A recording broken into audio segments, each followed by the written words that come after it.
bersamamu.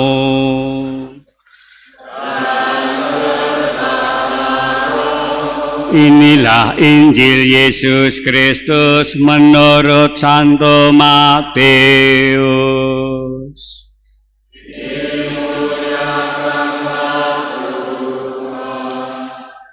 Bab 18 ayat 21 sampai dengan 35.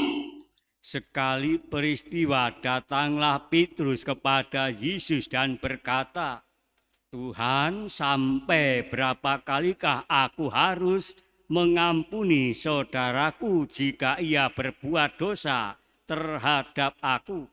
Sampai 7 kalikah? Yesus berkata kepadanya, bukan, aku berkata kepadamu, bukan sampai 7 kali, melainkan sampai 70 kali 7 kali.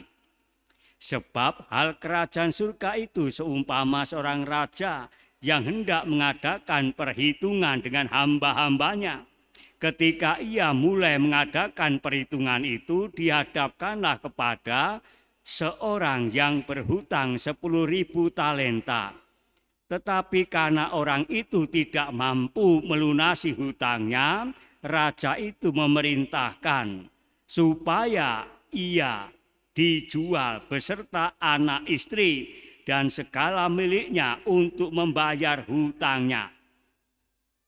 Maka sujudlah hamba itu menyembah dia, katanya, sabarlah dahulu, segala hutangku akan kulunaskan. Lalu tergeraklah hati raja itu oleh belas kasihan akan hamba itu, sehingga ia membebaskannya dan menghapuskan hutangnya. Tetapi ketika hamba itu keluar, ia bertemu dengan seorang hamba lain yang berhutang 100 dinar kepadanya. Ia menangkap dan mencekik kawannya itu, katanya, bayar hutangmu. Maka sujudlah kawan itu dan memohon kepadanya, sabarlah dahulu, hutangku itu akan kulunaskan. Tetapi ia menolak dan menyerahkan kawannya itu ke dalam penjara sampai dilunaskannya segala hutang itu. Melihat itu, kawan-kawannya yang lain sangat sedih, lalu menyampaikan segala yang terjadi kepada tuan mereka. Maka raja itu menyuruhnya memanggil hamba pertama tadi dan berkata kepadanya, hai hamba yang jahat, seluruh hutangmu telah kuhapuskan karena engkau memohonnya kepadaku. Bukankah engkau pun harus mengasihi kawanmu seperti aku telah mengasihi engkau? Maka marahlah tuan itu dan menyerahkan dia kepada algojo-algojo sampai ia melunaskan segala hutangnya. Demikianlah Bapakku yang di surga akan berbuat terhadap kamu apabila kamu masing-masing tidak mengampuni saudaramu dengan segenap hatimu. Demikianlah sabda Tuhan.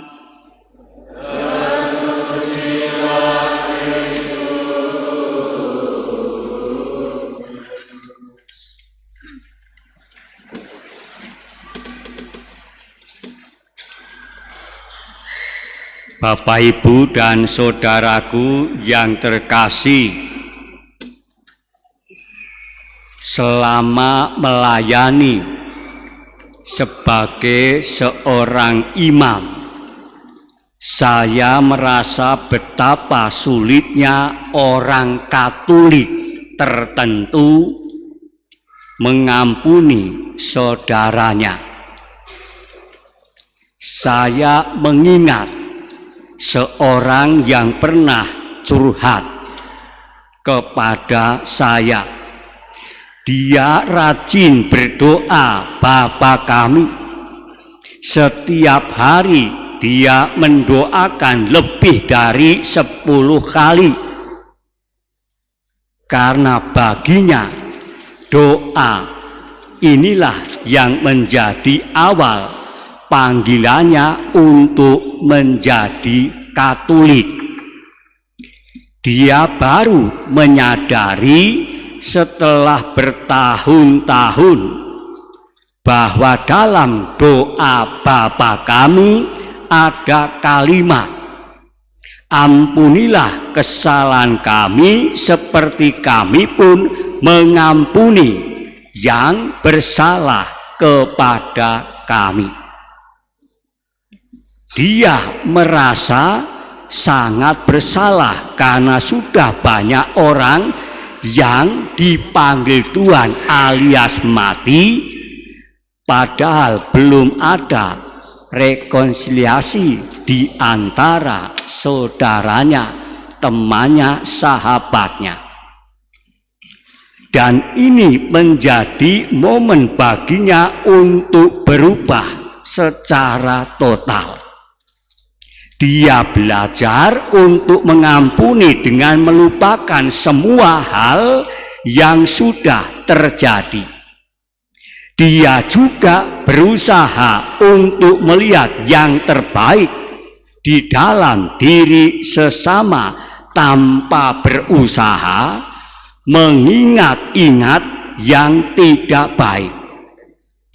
Seorang yang lain lagi bercerita bahwa dia memang mendoakan doa Bapa kami, tetapi tetap kesulitan untuk mengampuni saudaraku, bahkan yang satu rumah, suami istri. Dia bahkan mengatakan bahwa Tuhan Yesus bisa mengampuni karena Tuhan Yesus itu adalah belas kasih. Dia itu Tuhan. Saya tidak bisa mengampuni karena saya ini manusia. Saya sebagai gembala mendengar curhat ini, Bapak Ibu dan saudaraku yang terkasih, merasa sedih ketika mendengar celotehan curhat umat yang sudah bertahun-tahun menjadi Katolik, tetapi imannya masih tetap begitu saja. Orang masih suka mengingat-ingat kesalahan orang, maka dia tetap kesulitan untuk mengampuni. Maka betapa sulitnya manusia yang berjiwa pengampun. Betapa sulitnya mengampuni sesama. Tetapi apa untungnya kita sebagai pengikut Tuhan Yesus tidak mengampuni suaminya, istrinya, anak-anaknya, sesamanya? Kapan bagi kita bisa mengampuni? Saudaraku, sesungguhnya mengampuni itu berarti melupakan pikiran, perkataan, dan perbuatan yang sudah terjadi. Kalau orang memiliki kemampuan untuk melupakan, maka dengan sendirinya ia dapat mengampuni. Tuhan juga seperti itu. Dia tidak menghitung-hitung dosa-dosa kita, tetapi melihat iman dan kepercayaan kita kepadanya. Raja Daud sendiri pun pernah berdoa, berbahagialah orang yang diampuni pelanggarannya, yang dosanya ditutupi. Berbahagialah manusia yang kesalahannya tidak diperhitungkan Tuhan, dan yang tidak berjiwa penipu. Tuhan saja melupakan dosa kita karena Dia sungguh-sungguh mengampuni kita. Itulah doa dari Raja Daud. Itu sebabnya saudaraku, lewat bacaan Injil, Petrus bertanya kepada Yesus, Tuhan, sampai berapa kali Aku harus mengampuni saudaraku jika ia berbuat dosa terhadap aku. Sampai 7 kalikah? Dan Yesus berkata kepadanya, bukan, aku berkata kepadamu bukan sampai 7 kali, melainkan sampai 70 kali 7 kali. 70 kali 7 kali itu, saudaraku, kalau itu dihitung sama dengan 490 sehari mengampuni. Saya kira Anda dan saya tidak ada seorang pun di antara kita pernah mengampuni saudaranya dengan menghitung, dan kalau dihitung mungkin tidak akan sampai dengan 490 kali dalam hal mengampuni. Pengampunan dari Tuhan itu selalu dan tidak ada batasnya.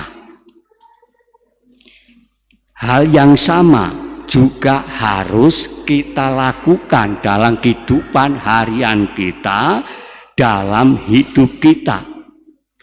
Tuhan berani melupakan kesalahan manusia, seharusnya kita juga berusaha untuk melupakan semua yang sudah terjadi. Hanya dengan demikian kita sungguh-sungguh menjadi Kristus yang sejati di dunia ini. Maka saudaraku, sebelum Anda dan saya, saudara maut menjemputmu alias kematian, ampunilah supaya engkau juga diampuni oleh Sang Pengampun sejati, yakni Tuhan sendiri. Itulah yang ditegaskan dalam bacaan yang kedua, kesaksian iman Paulus. 3 hal yang perlu kita renungkan bersama. Tidak ada seorang pun di antara kita yang hidup untuk dirinya sendiri, dan tidak ada seorang pun yang mati untuk dirinya sendiri. Sebab jika kita hidup untuk Tuhan. Dan jika kita mati untuk Tuhan. Jadi baik hidup maupun mati, kita adalah milik Tuhan. Hidup kita adalah milik Tuhan. Yang pertama, kiranya dengan mudah dikatakan dan dijelaskan, namun pada umumnya sulit untuk dihayati atau dilaksanakan. Tidak ada seorang pun di bumi ini yang dari dirinya sendiri berkehendak untuk hidup. Yang benar adalah masing-masing dari kita diciptakan oleh Tuhan dengan berpartisipasi lewat orang tua kita, Bapak Ibu, yang saling mengasihi. Dan kasih kepada Bapa pun juga diayati sebagai anugerah Tuhan.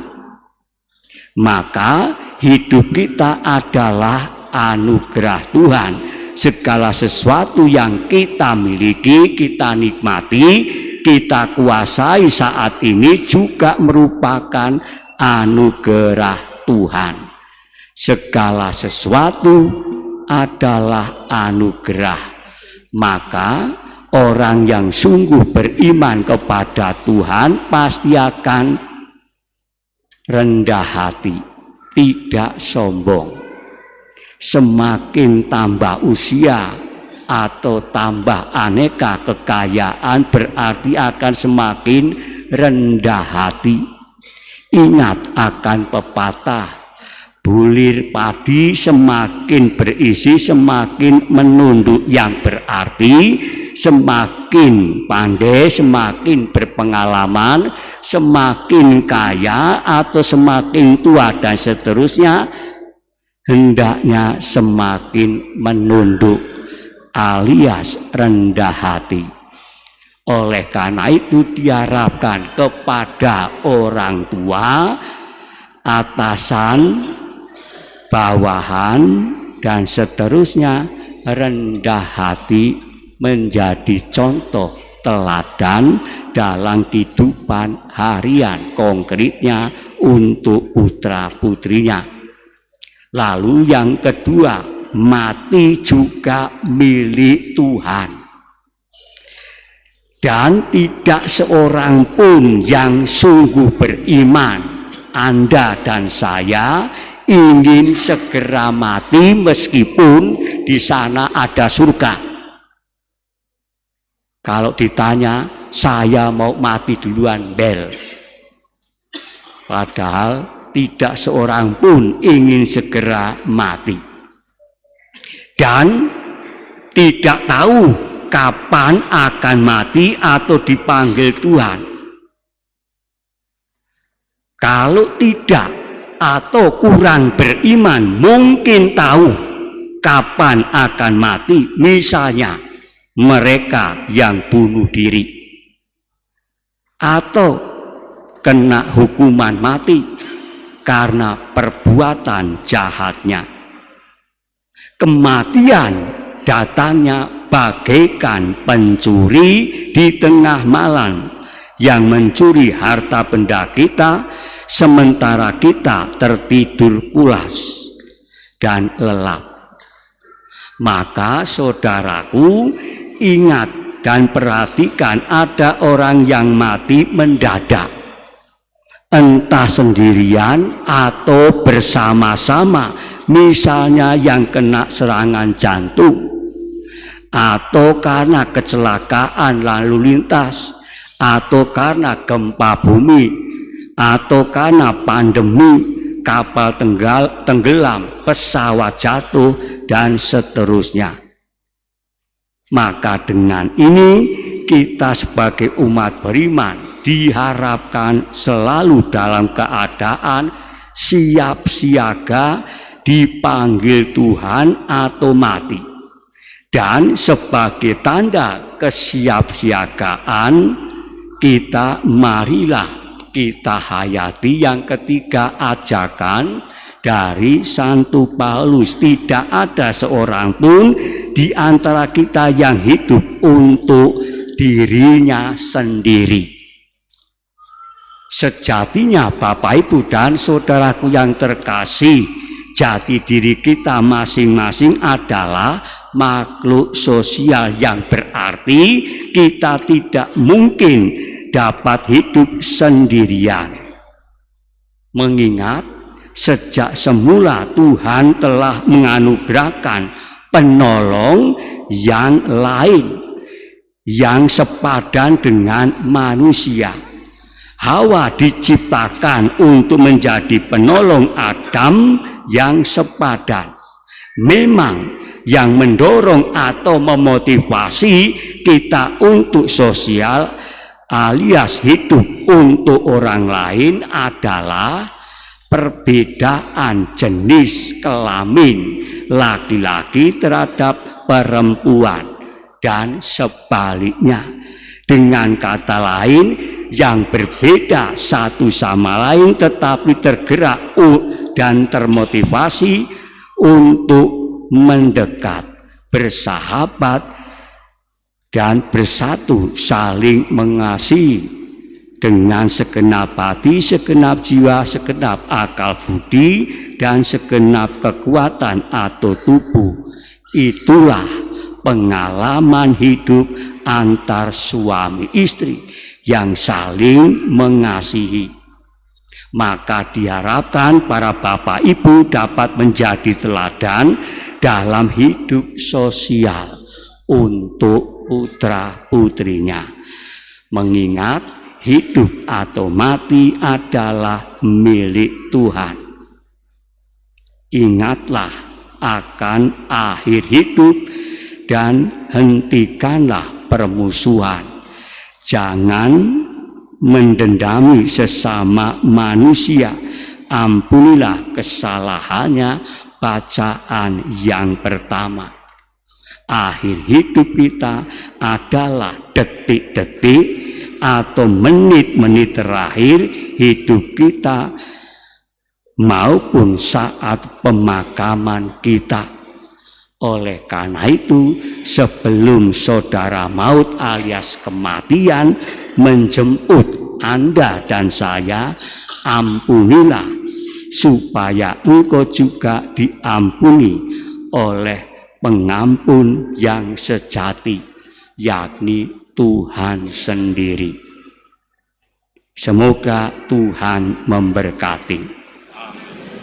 Kita ungkapkan iman